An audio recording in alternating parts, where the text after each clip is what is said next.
72 BPSC का preparation कर रहे हैं तो आपको पता है हमारा करेंट का कैप्सूल चल रहा है, ये कैप्सूल 3rd है। ठीक है, हम लोग जनवरी से जुलाई 2026 का ये सीरीज़ कर रहे हैं। आपको हमने पीएलएफएस डेटा पूरा कंप्लीट कर दिया, जिसमें लेबर फोर्स के बारे में, फीमेल लेबर फोर्स से ज़्यादातर बीपीएससी पूछता है, हमने सब आपको दिखा दिया। लेकिन मुझे एक और रिपोर्ट दिखा है जो आपके लिए इम्पॉर्टेंट है। वो रिपोर्ट है women and mens in India 2025। ये रिपोर्ट कौन रिलीज़ करता है? तो ये रिपोर्ट रिलीज़ करता है मॉस्पी। ठीक है, मॉस्पी आपको पता है क्या है? तो मॉस्पी आपको मिनिस्ट्री है, ministry of statics and programme implementation, ये गवर्नमेंट ऑफ इंडिया का है।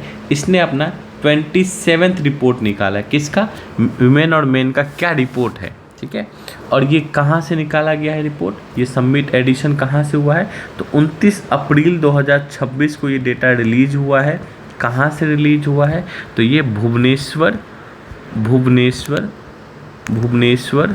उड़ीसा से ये आपको रिलीज हुआ है। हम इसको आज सबसे पहला टॉपिक इसी को देखेंगे।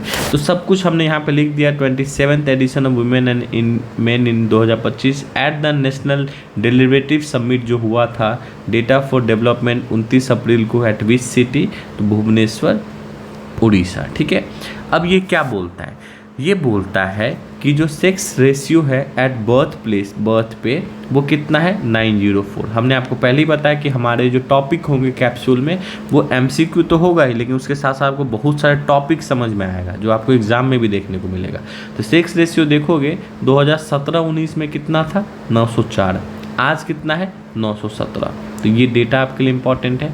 ठीक है, अरुणाचल प्रदेश के पास हाईएस्ट सेक्स रेशियो इस रिपोर्ट के हिसाब से, ध्यान रखें मैं इस रिपोर्ट का बात कर रहा हूँ, 1025। वही झारखंड के पास सबसे कम है 899। अगर हम ग्रॉस इनरोलमेंट रेशियो की बात करें, ठीक है, हायर एजुकेशन में तो इम्प्रूव हुआ है। तो अगर हम जीआरई का बात करें तो जीआरई में सबसे पहले बात करेंगे फीमेल का, ठीक है, और फिर मेल का बात करेंगे। फीमेल का देखोगे तो 28.5 से 30.2 तक चला गया, मतलब 28.5 से 30.2 चला गया। कब से कब तक? 2021-22 से 2022-23 तक। वही आपका मेल का 28.3 से 28.9 तक चला गया। तो ये ध्यान पे रखना है। वही अगर लेबर फोर्स पार्टिसिपेशन रेट देखें रूरल फीमेल का, ये हम इसलिए रूरल का बता रहे हैं, फीमेल का इसलिए बता रहे हैं कि फीमेल से लेबर फोर्स पार्टिसिपेशन रेट पूछता है बीपीएससी। तो अब देखोगे रूरल वीमेन का जो पार्टिसिपेशन है पहले 37.5 था, आज 45.9%, मतलब ऑलमोस्ट 50% वीमेन पार्टिसिपेट कर रही है, खासकर इकोनॉमिक एक्टिविटी में। ठीक है, तो कितना 2022 से लेकर 2025 तक का ये सिनेरियो चेंज हुआ है। वर्कर पॉपुलेशन रेशियो मेनली 15 और 15 साल से ऊपर का देखा जाए तो 2025 में 76.6% मेल और 38.8% फीमेल जो है इस कैटेगरी में है। तो ये आपको ध्यान पे रखना है, इतना आपसे ज़रूर पूछा जाएगा। तो नेक्स्ट क्वेश्चन इस पर क्या है? Women and men in India 2025 sex ratio at birth increase from इतना टू विच फिगर इन 2021-23? कितना इंक्रीज होके चला गया है? तो अभी जस्ट हमने आपको बताया है कि इंक्रीज होके चला गया है ये 917। याद होगा, according to the women and men in India 2025 report which state had the highest sex ratio at the birth 1085 हमने अरुणाचल प्रदेश बताया। बॉटम किसको बताया? झारखंड को। कितना बताया बॉटम झारखंड को? 899।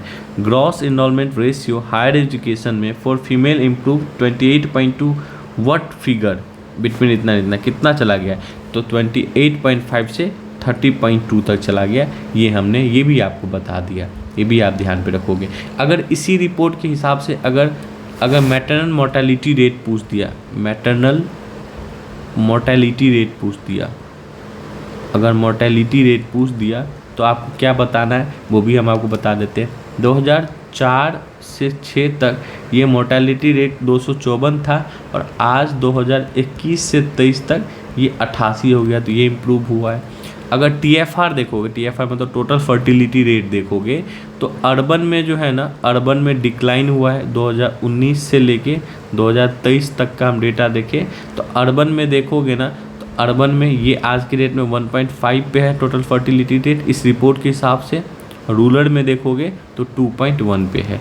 लिटरेसी रेट देखोगे इसी रिपोर्ट के हिसाब से, लिटरेसी रेट देखोगे तो लिटरेसी रेट दिखेगा कि 14.4% का जेंडर गैप है। तो मतलब मेल जो है ना आपको 84.7% है, ठीक है, 84.7% है। वही अगर हम बात करें फीमेल का तो वो आपको 70.3% है। बहुत ज़्यादा डेटा हो गया, लेकिन बीपीएससी आपसे पूछेगा। तो एक ऐसा रिपोर्ट जो आपको जनरली नहीं दिखेगा कहीं, लेकिन पीआईबी में मेंशन है तो आपसे पूछ सकता है। तो हमारा यही कोशिश रहेगा, जैसे सेक्स रेशियो हो गया, ग्रॉस इनरोलमेंट रेशियो हो गया, ठीक है, एलएफआर हो गया, एलएफपीआर हो गया, और आपको थोड़ा सा ध्यान पे रखना पड़ेगा टोटल फर्टिलिटी रेट, बाकी आप छोड़ भी दोगे तो चलेगा, ठीक है। Rural female participation rate question number 6 और क्वेश्चन नंबर 7 जरूर आप इसको सॉल्व कीजिएगा, आंसर लिख दीजिएगा। नेक्स्ट है international labour day. Labour day कब मनाया जाता है? 1 मई को, ठीक है, as international labour day. Theme क्या था इस बार का? Ensuring a healthy psychological work environment, ठीक है। ये क्यों मनाया जाता है? तो ऑरिजिनेट करता है हाई मार्केट अफेयर शिकागो 1886 में, यहाँ से ऑरिजिनेट होता है। तो जो आप ध्यान पे रख सकते हो। तो सबसे पहला ये पूछा कि थीम क्या है, जिसका आप जवाब दे सकते हो। फिर पूछा है कहाँ से इसका ऑरिजिन है, 1886 का इवेंट क्या था, तो ये आप आंसर देख सकते हो क्या होने वाला है। नेक्स्ट देखिए, जो हम आपको टॉपिक करा रहे हैं ना, ये मतलब ऐसे नहीं है कि रैंडम टॉपिक कराया जा रहा है, हम आपको ऐसे करा रहे हैं जिसके पूछने के ज़्यादा चांसेज है। अब जो नेक्स्ट टॉपिक है वो आपको हम करा रहे हैं वर्ल्ड माइग्रेशन रिपोर्ट।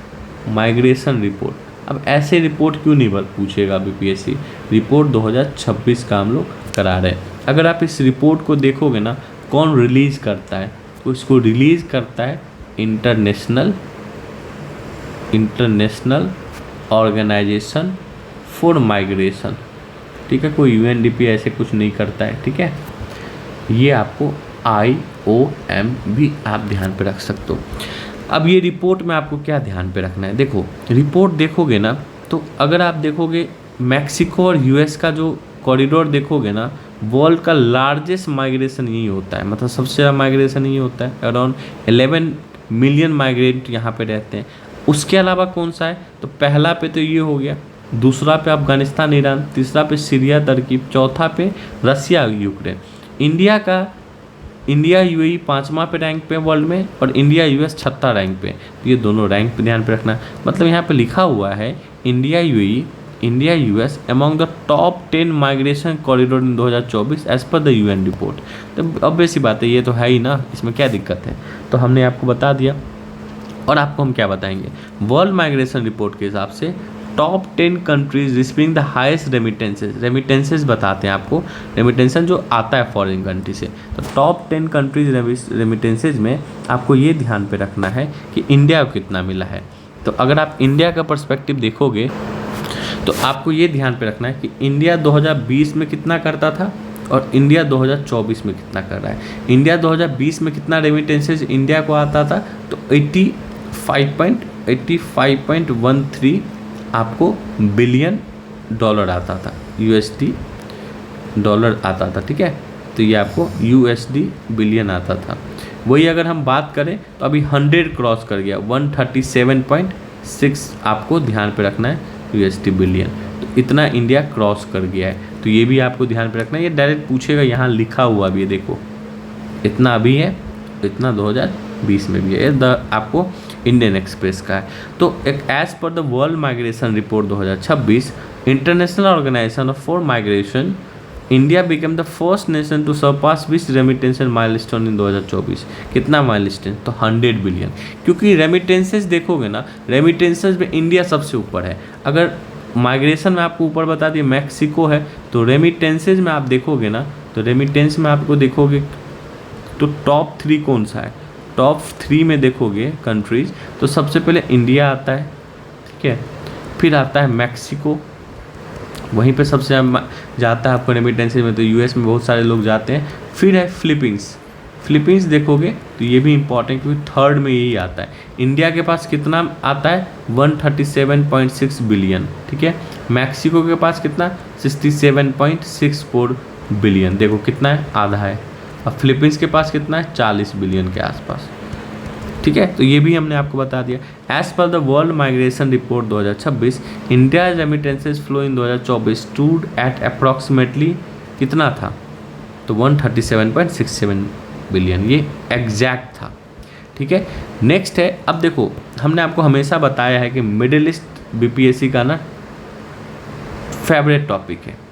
अब पीएम अली फली कादमी अल जैदी को बधाई देते हैं क्योंकि वो प्राइम मिनिस्टर ऑफ इराक बने हैं। ठीक है, तो आपसे पूछा जाएगा कहाँ के बने हैं, तो इराक के बने हैं। ठीक है, नेक्स्ट है, इंडिया के 2 जर्नलिस्ट हैं जिनको प्रेस्टीजियस पुलिट्जर प्राइज मिला है। ठीक है, पुलिट्जर प्राइज मिला है। ये प्राइज किस किस को मिला है, तो इंडियन जर्नलिस्ट आनंद आरके और सुपर्णा शर्मा को मिला है। ठीक है, won the prestigious Pulitzer prize, ठीक है, commentary category for which project produce at with the Natalie Obiko Pearson for Bloomberg, इनके साथ ये मिला है। ठीक है, इनका जो, ठीक है, इसको इन्होंने प्रोड्यूस किया है। ठीक है, ये इनका प्रोजेक्ट था, लेकिन किस कैटेगरी ऑफ प्रोजेक्ट के लिए मिला है, तो ट्रैपेड के लिए मिला है। ये इसका सही आंसर है। ठीक है, तो ये ध्यान पे आप रख सकते हो। ये आपको कहीं ना कहीं जो भी डिजिटल सर्विलेंस हो गया, साइबर फ्रॉड हो गया, डिजिटल अरेस्ट हो गया, स्कैम इन इंडिया, उससे रिलेटेड है, तो ये भी आपको ध्यान पे रखना है। तो यहाँ पे ये चीज़ मेंशन है। ठीक है, नेक्स्ट है, अभी नेक्स्ट जो टॉपिक है, यूनियन शिवराज सिंह चौहान जो है उनका एक बुक रिलीज हुआ है। चौहान का एक बुक है अपनापन।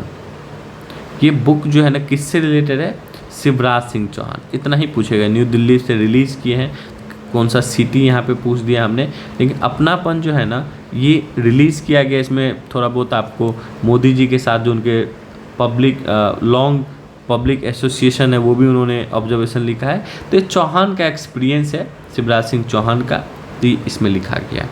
नेक्स्ट देखिए, किम्बर्ली प्रोसेस किससे रिलेटेड है। ठीक है, किम्बर्ली प्रोसेस किससे रिलेटेड है, तो किम्बर्ली प्रोसेस आपको डायमंड से रिलेटेड है। अगर इतना भी ध्यान पे रख ले तो बहुत इंपॉर्टेंट है। इसका रिसेंटली मीटिंग मुंबई में हुआ है। ठीक है, तो किम्बर्ली किस पे फोकस करता है, monitoring, compliance and sustainable diamond trade पे बिलीव करता है। और ये कब स्टार्ट हुआ था, 2000 ईस्वी में स्टार्ट हुआ था किम्बर्ली प्रोसेस। तो Kimberley process intersectional meeting 2026 focus on monitoring, compliance and sustainable diamond trade was hosted by Indian which city, कहाँ पे हुआ, तो मुंबई में हुआ है। ठीक है, नेक्स्ट है विकसित भारत जी राम जी एक्ट। ठीक है, 125 दिन दिया जा रहा है, स्टैट्यूटरी एम्प्लॉयमेंट गारंटी है ये। पहले आप देखोगे तो जो मनरेगा था ना, एमजी नरेगा जो था, उसमें आपको 120 दिन नहीं 100 दिन था उसमें। ठीक है, यहाँ पे 125 दिन है। तो आप देखो कि जो मनरेगा को रिप्लेस किया है ना, वो रूरल इंडिया में किस डेट से इम्प्लीमेंट होने वाला है, तो 1 जुलाई से इम्प्लीमेंट होने वाला है, जिसमें आपको 125 दिन का दिया जाएगा। ठीक है, यहाँ पे लिखा हुआ भी 1 जुलाई से। इसमें इतने करोड़ का एलोकेशन किया गया ताकि लाइवलीहुड और रूरल ट्रांसफॉर्मेशन किया जा सके, तो ये भी आप ध्यान पे रखोगे। तो आई होप कि ये 16 क्वेश्चंस आपको बेनिफिट होंगे, एग्ज़ाम में डायरेक्ट होंगे। खासकर अगर आप देखोगे तो सऊदी अरब में कुछ है, अवार्ड भी हमने कर लिया, सऊदी अरब भी कर लिया, मतलब आईआर भी कर लिया, रिपोर्ट्स कर लिया, माइग्रेशन रिपोर्ट कौन रिलीज़ करता वो भी कर लिया, हमने एक डे भी कर लिया, हमने आपको फिर से एक रिपोर्ट करा दिया जो पूछेगा। तो हम मिक्स अप करा रहे हैं, हम लोग ऐसे कैटेगरी नहीं चलने की जनवरी का ही ले रहे हैं, हम लोग जून से लेकर जुलाई तक मोस्ट इम्पॉर्टेंट सीरीज़ आपको करा रहे हैं। ये जो भी टॉपिक आपको एग्ज़ाम में देखने को मिलेगा, इतना में श्योर ज़रूर करते हैं। बाकी आप चाहे तो पेड बैच में भी जुड़ सकते हैं, जो भी आपको उसके अंदर मंथली करंट अफेयर्स कवर किया गया। I hope you understand. Thank you everyone.